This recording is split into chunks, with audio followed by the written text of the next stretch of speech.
The Brandon Peters Show may contain explicit language and detailed plot points. For more information on the show, stay tuned to the end of the episode.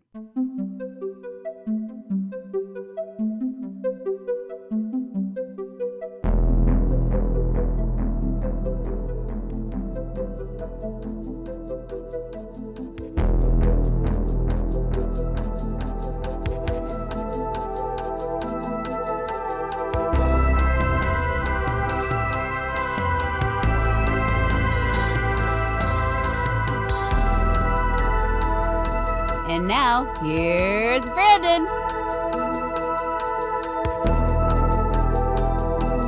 right, it's time to wrap up and close this week with a song. We're joined to be again, author extraordinaire and bastard, Pres Maxson. Of the Revolution. I was going to say, I'll have you know, I know who my father is. My father's book recently released is about Chicago's Motor Row, but we don't have to get super into that. Yeah, but like you said, I am a bastard of the Revolution. My book comes out April 5th, but that's not what I'm here to talk about necessarily on this show. So here to talk about Mr. Jones, the lead single from 1993's August and Everything After by Counting Crows. That album also featured the singles Round Here, Rain King, Murder of One, and such staples as Omaha, Anna Begins, Time and Time Again, and Sullivan Street. But let's be honest, we'll get into it, but this album is like top to bottom brilliant. It's stacked. It's a stacked album. Yeah. Mr. Jones reached number 5 on the Billboard and number 2 on the alternative and mainstream rock charts.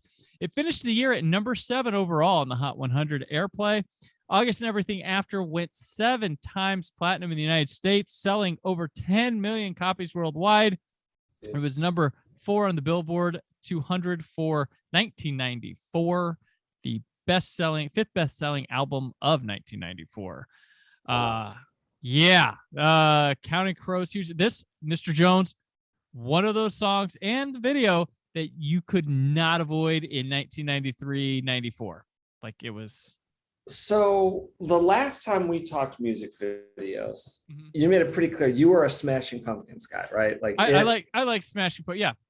But it, like Smashing Pumpkins, like shaped part of your like lexicon, like shaped part of your world, right? Yeah, like, yeah, they were like my first favorite band. That was like, that wasn't like some older stuff. That wasn't like Michael Jackson. That was, right. You know, like that stuff. They were my first like favorite band when I was in high school. So now I think with Counting Crows, we're talking that about me. Okay. Like, I was a Beatles fan. That was the first thing that I really, when I was in elementary school and I was learning how to play piano and learning how to play guitar, the Beatles were it. But I was also super aware that I wasn't like my classmates in the sense that I didn't care about anything happening in the now. Like everything that I was into musically had happened a decade earlier. I got that way a bit myself. I got into like these bands that we're talking about in this alternative era taught me to go back, and I was getting into Zeppelin back then and all that, you know. Yeah, so I hear you. And then Counting Crows came along for me, and that was like the first like band that was current that like all of a sudden it made me snap out of like my 60s haze musically and say like, whoa, something's happening, you know. And this particular video, the Mr. Jones video, this was one of those where I remember where I was when I saw it and remember thinking like, that's something. So I think I was 14 when it came out. Our family did not have cable. We only watched network TV. So back then we had 4 channels in the Chicagoland area. You know, we had ABC, CBS, NBC, and WGN. And we had Fox, but we didn't get great reception. It was new. It came out in the mid to late 80s, but it was right. Yeah. But it was the funny thing on the TV where it's like the dial on the TV hit, you know, channels 2, 5, 7, and 9. That was CBC, NBC, ABC, and WGN respectively in that order. And then Fox was channel 32. So it was like, it was out there. It didn't like, Like you had to turn the dial extra far to get there, whatever. The point being, I never saw anything, and cable was booming. And when my sister and I went to go babysit our neighbors, they had cable, and that's where we got our MTV Gotcha. and our VH1. And one night after the kids went to bed, we always turned on Beavis and Butthead because that was something we were never going to get at home, you know? Right. But one night we turn on MTV looking for Beavis and Butthead, but we find Counting Crows and Mr. Jones instead. And, you know, I think the memorable image for me from this video is the Adam Duritz dancing with the jacket sort of hanging off his shoulders. Like his jacket's not on. Like it's ridiculous. His jacket's not on. It's not off. He's just like flapping around with it. Right. Yeah. But I remember thinking like, okay, like here's a guy, here's like a character. He's like singing this song. They're not being too theatrical in the music video. Like there's these little clips of like actors and actresses kind of like doing little things, but for the most part, it's the band jamming out on their song. And you get the feeling if you saw him in concert, it would look like this. It would look like that. And that's what hit me. And I mean, he had like this kind of ethereal voice that didn't sound real almost sometimes. He had the dreads, which of course are in the end you figure out are fake, but you didn't know it back then. Yeah. You know, he had the leading man charisma that I feel like I just haven't seen in a lot of places. But he also looked like an ordinary guy. Like he wasn't super fit. He wasn't like, he was just like a normal dude. I remember we showed my dad Counting Crows. My dad was like, why is this guy attractive? Like, I don't get it. It's like Elvis was this poster child for, you know, like being gorgeous. And like, you know, you had the Beatles and you had like all these people who were classically attractive. Like, here's a guy who is like not attractive at all. But here's the thing with Dirt. The thing with Dirt is weird. Like one, this video, this song is like a gigantic statement from someone not trying to make a gigantic statement. They were just making music, but it was so like, stop right now. What is this? Yes. This is different. Like we were in the heyday of the grunge. Like they are, grunge is still pretty dominant. The dominant for like Cobain's still alive when this pops up, I believe. Is that true? Cobain dies in 94. This album and stuff comes out in 93. And like this pops up and it's like, what like it grabs you right away. It's different. And the thing with Duritz is like, you know, he's not some handsome suave, you know, dude, but you get this giant ball of charisma that looks like he's not even trying to give out a giant ball of charisma, but it's just like, this guy doesn't give a fuck. Like he's bopping around like this is his thing. He is belting out his tune. It sounds personal. Like it works. And I just knowing the Counting Crows, like it doesn't feel like they were trying to like jump out like that. Right. But it's a song and a video that, even though it's not the most intense video, it's not the most overdone, right? It's a not much there video in terms of difficulty filming or like complex stuff we'd see, but it makes you stop everything you're doing if you've never heard it before, and you're just like, what is this? Like, what is this? Who is this sound? This is different, you know? Well, when you made an interesting point. We're in the heyday of grunge, the Nirvana, the Pearl Jams, the Soundgardens, and like here's a song that has two guitars on it that never distort. I mean, truly, it's clean channel guitar the whole time, totally out of nowhere for like the age. And I agree with you. Like his charisma, his like just ability to jam out. I mean, I think I remember thinking, okay, that's what it looks like for a vocalist to entertain as well as just sing the song. You know, like here's something who's doesn't look like he's trying too hard. He's just going for it. But that really attracted me. And I think for both my sister and me, we were ensconced. Like Liz, that's my sister's name. She went full on Counting Crows fan, and it lasted a lot longer for her than it did for me. But she met him outside of a concert once and had him sign her like stomach or something. like a classic, you know, wait by the stage door groupie kind of move. And she has a picture of it that she displays proudly. But back in high school, I think our band in high school, I think we covered Round Here. Okay. And I didn't sing it. The other guy in our band sang it. He was much stronger vocally than I was. But both of us were like we shouldn't touch this. We kind of were like, we were like who's gonna ever match Adam Duritz on this? Like, it's not like singing, you know, for lack of a better example, it's not like, oh, I can put my own spin on Eddie Vedder, or oh, I can put my own spin on Chris Cornell, or even Kurt Cobain. It's like you can never replicate what Adam Duritz does, you know, Right. and like even like there's no way you can make it your own and make it any better. And I say that while I also acknowledge that for years I played dueling pianos, and I don't think there was a single night that went by where I didn't play Mr. Jones. And it does not matter if there's 2 people in the bar or 200 people in the bar, the room explodes when you do Mr. Jones.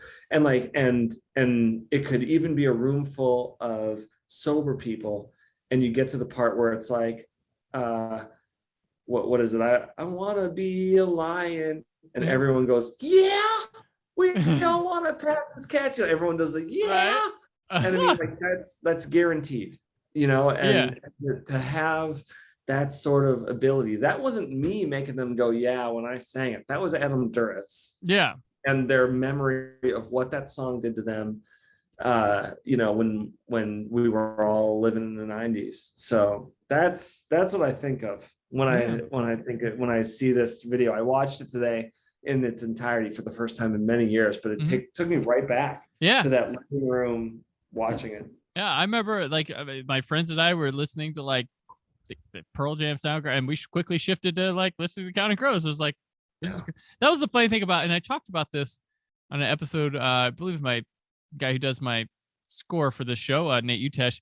We were talking about what a freaking like dirty dish sink like the Alternative Nation era was. Like, there's nothing that goes together. Like, no, you're right. Because we were talking about the Chemical Brothers. We're like, this would be on an alternative radio, and the next thing you would hear would be like some whack Cherry Poppin' Daddies. Like, swing music was there, ska music was there, new metal rap stuff was there. Like, and it was just like alternative.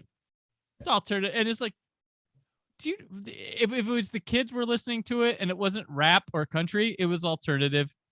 Like, that's pretty much where everything got thrown together, and it came from grunge, but Counting Crows were in there. Yeah, no, they were. And I can assume you've seen PJ20, you know, the Pearl Jam 20 documentary.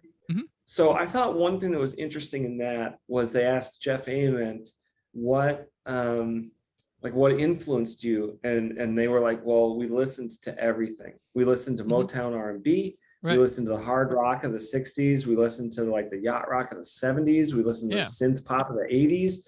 And you feel like Adam Duritz is in that class where you hear, like, when Adam Duritz sings and Counting Crows play, you know, you hear Van Morrison, you hear some Beatles, you hear some heavier stuff on other albums. Like, you know, like that was, I feel like, a generation, the grunge alternative of the early 90s. You feel like they had really open minds to listen to everything. They were students of the genre, yeah. Exactly. They were students of the genre. And that's one thing perfect. I think it's, and I hate to proclaim stuff on generations, but I feel as we've come in the last couple, like they don't care to look back at anything. And it's like, it's not, damn kids these days don't care about where we came from. Things are too old, or they use it like, they'll watch someone else talk about it and think they know everything. Like it's all easy access there, or someone did the work for them on an essay or something like that, or like I made a little video thing. But like I used to like dive in, and I bet every generation's like that, where some of them look back and do that. But I think with the alternative era, like we had a lot of them looking back and pulling from those things. Isn't it ironic? Don't you think? I think. A little almost too ironic, yet I really do think that the access to the previous generations is greater now than it ever was. Yeah. For case in point, I was just upstairs a few hours ago in our daughter's bedroom, and they have an Alexa, like an Echo Dot in their bedroom. So I started humming, I think it's Blue Moon by the Shondells. You know that song, like from like the 50s. It's like a doo-wop song, like blue, blue, blue, blue moon. Right. And my daughter was like, "What is that?" So I just like looked over at Alexa and I said, "Alexa, play Blue Moon by the Shondells." I think she's about to in this room because I said it. But I should have known that was going to happen. Alexa, stop the music.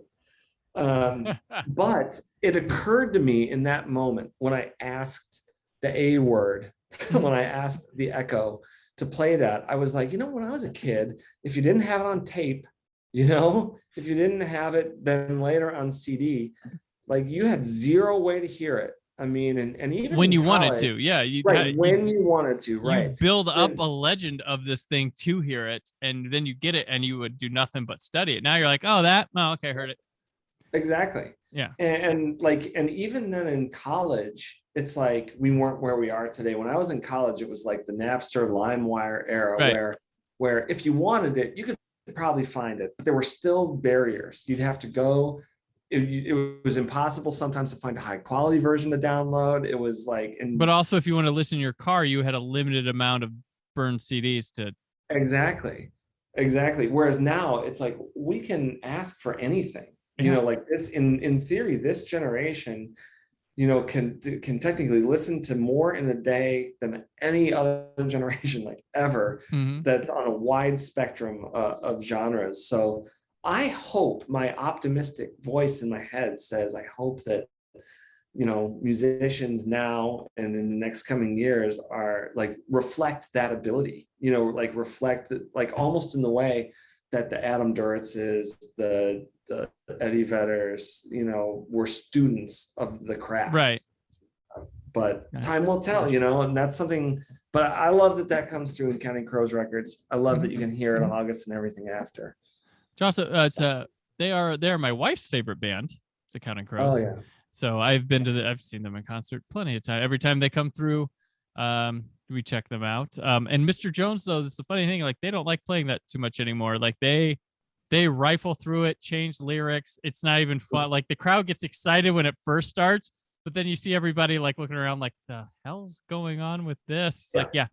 Like they played it because they know you wanted to woo and do that, but they're not too. I think it's something that he's probably songs are more personal to him because he wrote them, and he's a little embarrassed about what he wrote about, or he doesn't believe in what he wrote about anymore. Like it happens with them, and when you're a band that tours as much as they do, or something, it's deep an artist that you don't put too much emphasis on it. That could be that way, but what I like about them is they are one of those who flip the set list, night to night. So you won't always get to see Mr. Jones. And that's fun to me. That's the kind of acts I like to go see in concert. But yeah. No, I'm with you. I first time I saw him in concert, it was a double bill, Counting Crows and Wallflowers. It was the Recovering the Satellites tour. So it was the Wallflowers bringing down the house. Was that their album? Whatever. It was the one with One Headlight and Fifth Avenue Heartache. Yep. Difference. Yeah, it was their tour, heyday of all these guys, and we were disappointed that they did like a toned down acoustic version of Mr. Jones, like a real slow one on that tour. And then we saw a couple years later, not a couple years later, like almost probably 5 or 6 years later, we saw them on the Hard Candy tour, which is sort of an underrated Counting Crows album, in my opinion. Produced by Steve Lillywhite. Yeah. Was it really? I didn't know that. Okay. So they did the Hard Candy tour, and they did like the actual like electric version of Mr. Jones that we're all used to. Yeah. And for some reason, it kind of caught me off guard. I was like, oh, thank goodness. I thought they'd sort of never do this, you know? But that was the double bill with John Mayer, and that was the John Mayer Room for Squares tour. Oh, yeah. Like, launched him like nuts, you know? I think he played Bigger Than My Body, and he framed it like, this is the new single off my new record that no one's heard yet. But like, kind of, I feel like kind of cool that we got to see that tour with John Mayer where he was, and the Crows. But I have not seen them since. My wife and my sister have, and I think I'd be into it now. Although I have to admit, my passion for Counting Crows kind of cooled over the years. Like, I did not like connect with This Desert Life quite as much as I did Recovering the Satellites. I liked Hard Candy, but I sort of like started to wane there in the mid 2000s. And Adam Duritz even admits, I've written the same song over and over and over again. and like, so there's part of that has kept me from being a real like Counting Crows stan. Well, because like, looking at, is August and Everything After their best? Like, that's a high bar for your first album. Yeah. Anybody could only wish they could do like half that, even in a career. Like, I mean, I think for me personally, Recovering the Satellites is epic, but that's a personal thing. I can also look at it objectively and say Recovering the Satellites just doesn't hold a candle to August and Everything After. I did love Hard Candy, but again, it's like, are you asking me if it's better than August and Everything After? Like, no. Yeah, it's all right. I mean, yeah. So I agree. At least I don't know if you agree or not, but like, you just posed the question. I'll answer for me, and that's I don't think they ever eclipsed what they did on August and Everything After. I enjoy to a good degree their first 4 albums quite a bit. After that, I kind of, not enough attention paid. Nothing sticks with me. Their new little EP they did was pretty sweet though. It's like, I don't know if the second half, I haven't listened to the second half, but the first half I liked pretty good. I don't think I've listened to the second half either. This is the Buttersweet, or what was it called? I did enjoy that.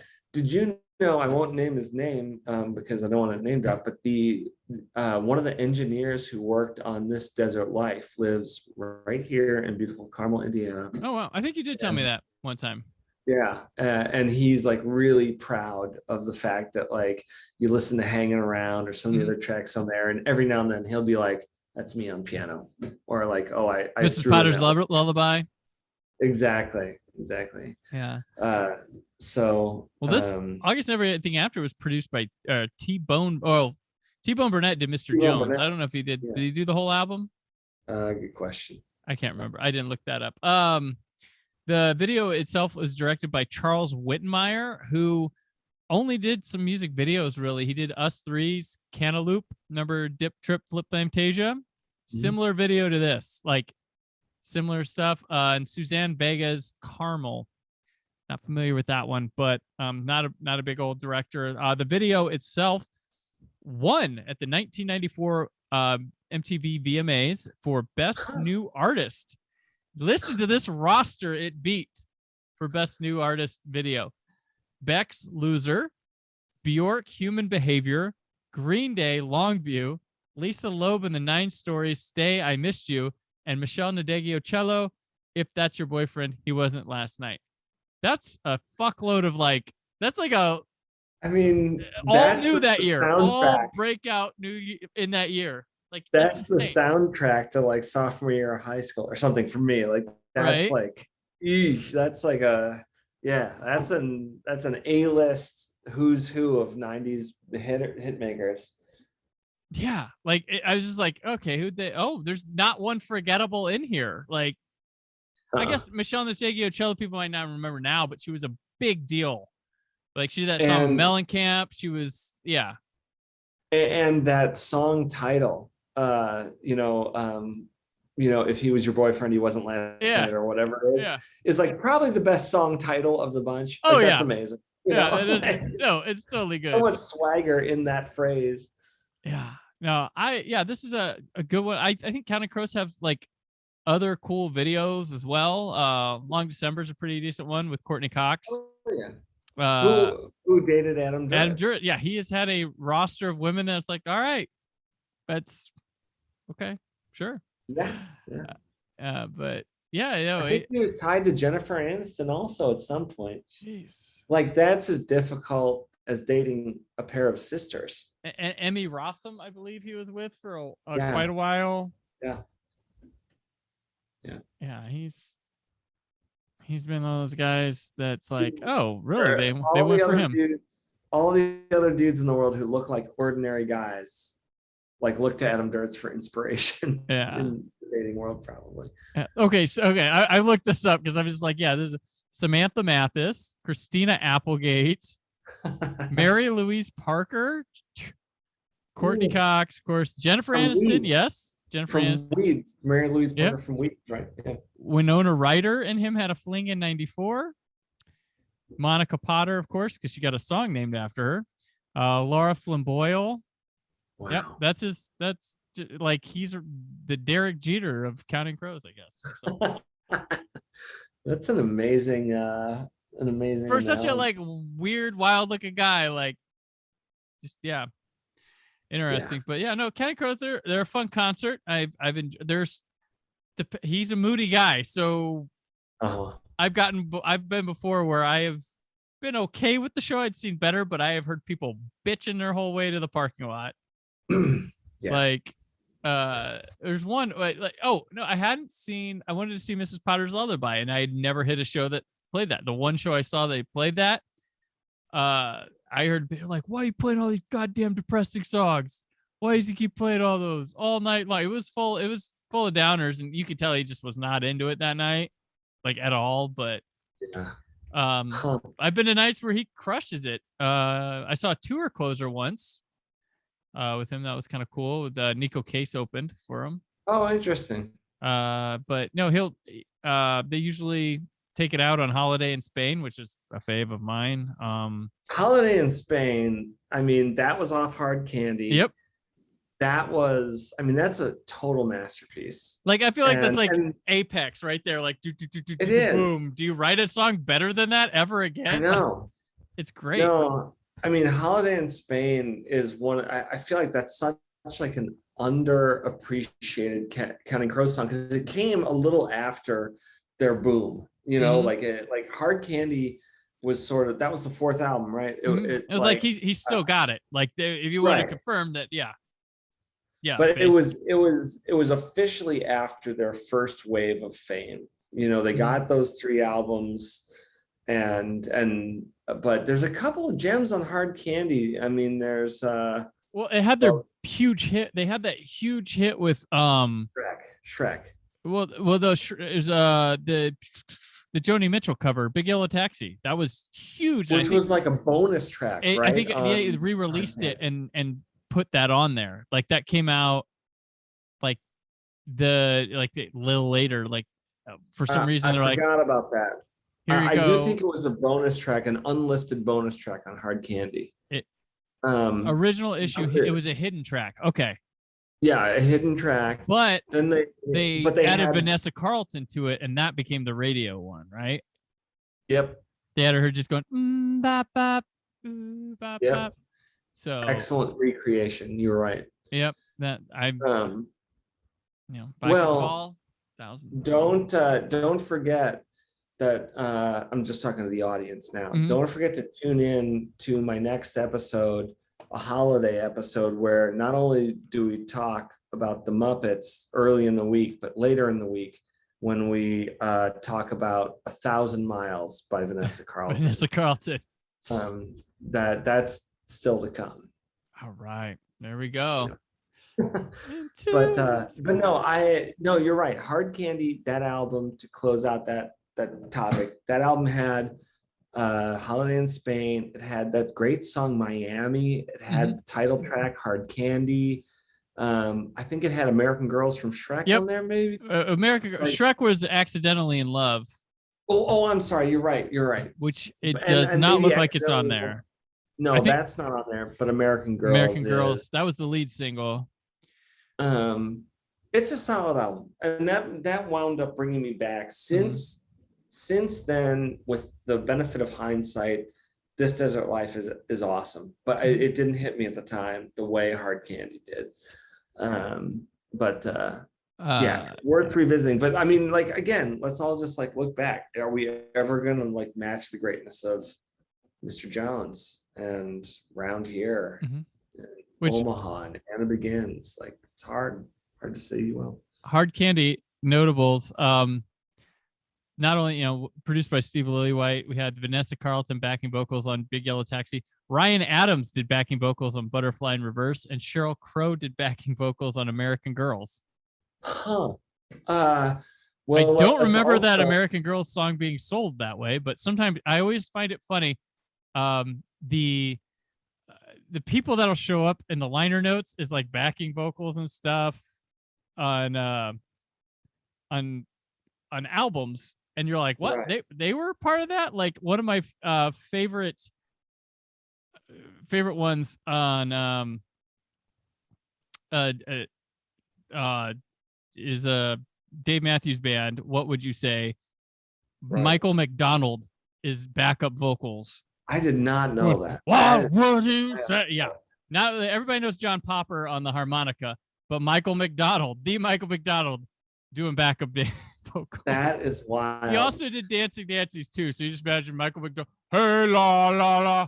Hey, no, Michael, can we get up? Like, it cracks me up when I look at it. I'm like, wait, they got that person. I was doing that. So I always find those little things hilarious. Well, let's not also forget that if Ryan Adams does backup vocals on Hard Candy somewhere, I don't know how familiar you are with Ryan Adams' catalog, but Adam Duritz sings backup on Answering Bell on Ryan Adams' album Gold.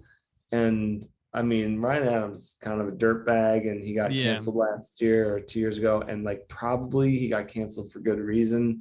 But that album Gold is as much a souvenir of this era as anything else is.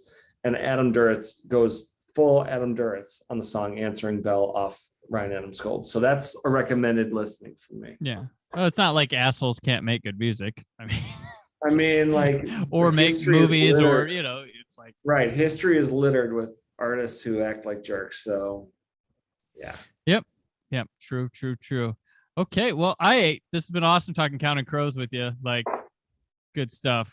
Good band. It's always a pleasure. Thank you for thinking of me, and can't wait for the next one. Oh yes. So that wraps us up for this week. Pres, always a joy catch up with you. Have you on the show. See you on Saturday of the Jackal. Let people once again know where they can keep up with you until Saturday of the Jackal.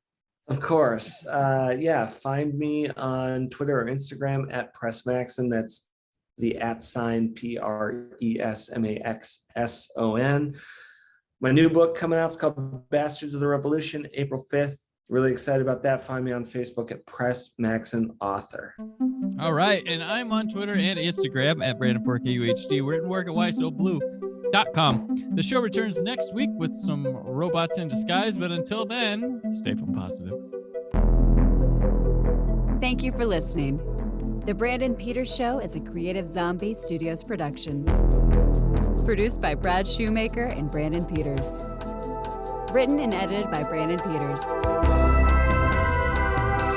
Announcer vocals by Jessica Alsman. Theme song by Metavari. Web design and show art by Brad Shoemaker with Brandon Peters. All music and clips featured in the episode are property of their respective studios, and no infringement is intended. Additional information on this and other episodes at BrandonPetersShow.com. For any inquiries, press opportunities, or sponsorship, contact mail at BrandonPetersShow.com. The show is available on Apple Music, Spotify, or anywhere podcasts are found.